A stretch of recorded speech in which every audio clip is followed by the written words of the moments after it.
From movie nights to crafternoons and an outdoor story walk, the Duxbury Free Library is a lot more than a place to borrow books from. Julie Thompson checked in with Library Director Denise Garvin to find out what's new and next for the Duxbury Free Library. So pleased to welcome you today, Denise Garvin. You are the Library Director in the town of Duxbury. So tell me a little bit about how you got to the position you're in right now.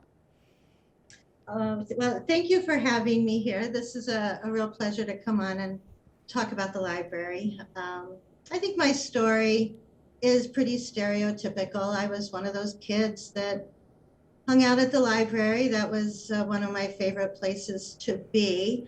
My childhood library was in this big community center that was also the home to the fire department and the community theater, and that's where I took ballet lessons, and that's where I saw my first movie and graduated from high school. So it was a really, really big part of my life. You know, there's home, there's school, and then there was this big, vast building that had my books and you know all the things that I loved so much as a kid. And that's everybody's story, really. You know, people who either work in libraries or love libraries, they can trace it all the way back to childhood and that just being a place where they felt safe and comfortable and happy. Yeah. And what I didn't realize, though, until I was well into adulthood, was that I always gravitated to those places. You know, when my kids were little, I would volunteer at the school library and the local public library. And right out of college, I worked at an ad agency in Boston, and I found this was, you know, pre-PC, everything was still, you know, paper, and found the little cubby hole that was the agency's library, and I hung out in there, and it was really one of those forehead slapping, you know, like, why don't I just become a librarian kind of thing? I love this. And so here I am. I've worked here for 16 years and have been in a lot of different positions here. Yep. Worked in just almost every department. Great. So it feels natural to, you know, to still be here and to be working with these great people that I've known for so long. So you bring not only a wealth of experience, but your motivation for being there has been always, which is wonderful. Let me just bring us to libraries are more than books, clearly. Your library, people can borrow things, they can learn things, they can attend events. You even have a digital media lab, which is crazy. Talk to me about what is the most popular aspect of the Duxbury Public Library. Oh, I don't think it's possible to name just one thing. Our programs are very popular. We do a lot of programming for, you know, all ages, little babies all the way up through. And you mentioned our unusual item collection, and it is very large. We're very proud of it. We have everything from musical instruments to a sewing machine. You can learn new hobbies. We have our most popular unusual item is our meditation kit, which it was one of the first things that we started the collection. We had about 10 items, and that was one. And it's still, even after all these years, it's still it's constantly being checked out, and people gravitate to it. It says a lot, I think, about society that's a really popular item. And, you know, we do have a wonderful collection, but I think we really tick a lot of boxes here. We don't just keep our focus on one thing. We really are, we are something for everybody. Right, clearly. I think we listen to the community, to what they want, and then, you know, we're fortunate that we're in a position where we can, you know, answer their call, you know, to what, you know, whether it's buying certain types of books for them, or holding certain types of programs, or, you know, we're on a school campus. I'm not sure if people who don't live in Duxbury might not realize that, but we're on this big, beautiful campus at schools. So we get all the kids. When school lets out, they come over here. And so naturally in the afternoons, our focus shifts to, you know, elementary school and middle school kids, and the high school kids too. So, you know, we really respond, I think, very well. So I can't pick one thing that we do That's good. in particular. That's good. But I will say that our response is probably our best thing. Yeah, that's terrific. Tell me about how the pandemic affected the number of people that attend the library, and how you had to switch to some things being virtual versus in person. Right. Like everybody did, right? Mm-hmm. We made the move to digital pretty much immediately. Like within the first few days, we started putting our programs up there. And it's kind of funny to think about now, right? We were all doing programs from our living rooms and our dining room tables, and it started to seem really normal. Mm.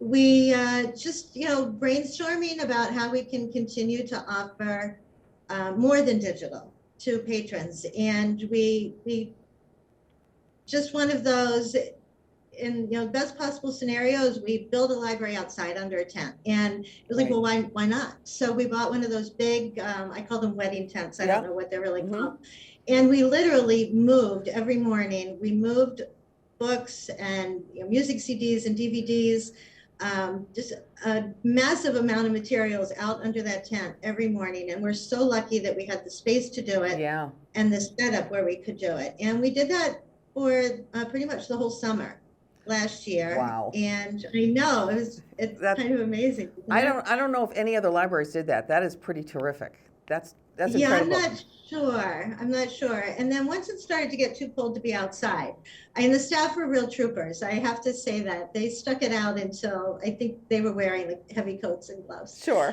Then we moved it inside, and we turned our lower level into the mini library, and it was full service. We had a little computer lab down there. We had a small sample of our larger collection, Mm-hmm. and anything that we didn't have downstairs, if somebody wanted, we would run upstairs and get it for them. And all of this was done with staff safety being the primary thing. So we had the glass shields, and everybody was wearing masks still back then. We're all used to that. We were right. Yeah. We were all used to it. It was the new normal. Yeah. And staff was a combination of determined and flexible. Yeah. And just every day we were tweaking.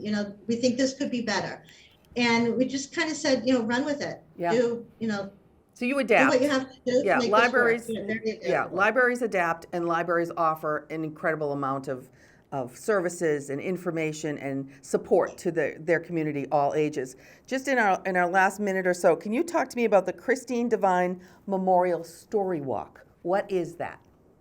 Yeah, so this is something that we're really pleased to have. It the whole story walk started, I think, in Vermont, and it's a permanent installation here on the campus. It's not on the library grounds, but it's tucked back behind one of the schools on campus. And Christine Devine lived here in Duxbury, and she unfortunately she passed away, and we received just an incredible response of memorial gifts in her name.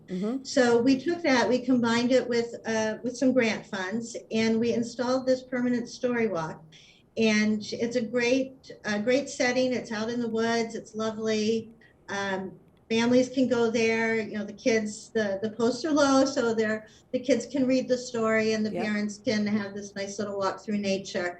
The timing of it, because we were still really in the throes of COVID, to be able to work on a project that was outside was, it was nice. It was safe out there. That's where we wanted to be. And now we have, we just have this other part of the library that we can tell people to go and explore, and the Devine family was very pleased with it. So I'm sure they were. How serendipitous, too, that it happened then when you kind of were forced outside. What a wonderful reason to be walking outside. Yeah, that's great. Right. So how can people support the library? How can they support the library? Well, they can come in and come to our programs, check out our materials. We have a very active Friends of the Library group. They're doing their membership drive right now. So if you get a letter in the mail, please, whatever you can contribute will help. Yeah. Wonderful. Denise, thank you so much. And the information of how to get in touch with you and the library will be on our screen. We appreciate your time today and all the things that you do as the director of the library in Duxbury. Thank you. Thank you very much. Have a good day. Thank you, Denise and Julie. To check out the events and resources offered by the Duxbury Free Library, visit the website at town.duxbury.ma.us.